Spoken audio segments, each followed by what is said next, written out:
Welcome to Swaroopa world అండి. ఈరోజు పచ్చి కందికాయలు ఉడకబెట్టుకుందాం. ఇవి కందికాయలండి. కందికాయలు పచ్చిగా ఉన్నప్పుడు ఇలా ఉంటాయి. ఈ కాయలు కూరగాయల మార్కెట్లో ఎక్కువగా అమ్ముతారండి. కందికాయలు రెడ్ కలర్లో, గ్రీన్ కలర్లో ఉంటాయి.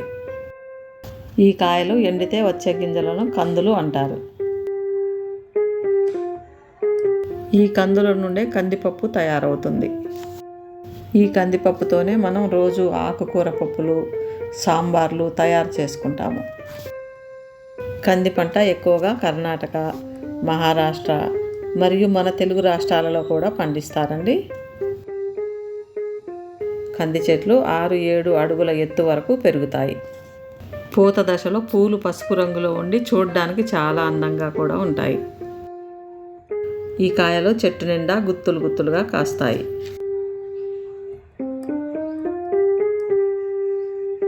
వీటిలో ఫైబర్, కాల్షియం, ఐరన్ విరివిగా ఉంటాయి. పచ్చి కందికాయలు ఉడకబెట్టుకుని తింటే చాలా రుచిగా ఉండి మనకెంతో ఆరోగ్యాన్ని ఇస్తాయి. ఇప్పుడు వీటిని ఉడకబెట్టుకుందామండి. లేత కందికాయలు కాకుండా కొంచెం ముదిరిన కందికాయలు ఉడకబెట్టుకుని తింటే చాలా రుచిగా ఉంటాయి. ముందు కందికాయలు శుభ్రంగా కడగాలి. తర్వాత వీటిని ఒక గిన్నెలో వేసి ఇవి మునిగే వరకు నీళ్లు పోయాలి. తర్వాత 1 స్పూను ఉప్పు వేసి ఉడికించాలి. కుక్కర్లో అయితే 3 విజిల్స్ వచ్చే వరకు ఉడికించాలి. గిన్నెలో అయితే 20 నిమిషాలు ఉడికించాలి.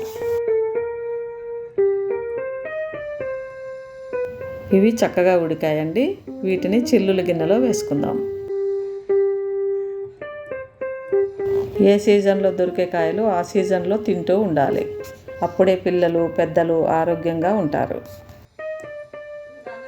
చల్లారాక ఈ కందికాయలు తింటూ ఉంటే చాలా టేస్టీగా ఉంటాయండి. ఉడకబెట్టిన కంది విత్తనాలు తాలింపు వేసి గుగ్గిళ్ళలాగా తినాలండి.